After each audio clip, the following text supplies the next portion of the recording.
I will talk about how can you change your email on your Breed app. We're going to figure out the solution or know how you can do that on your app. So you just follow these ways, then it's going to work with you. All you have to do in first, you just go here above this sign, click on it.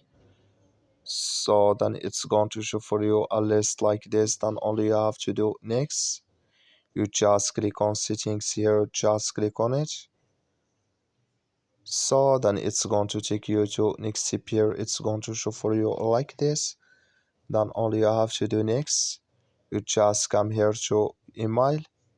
So then you just click on it, and here you change your email here.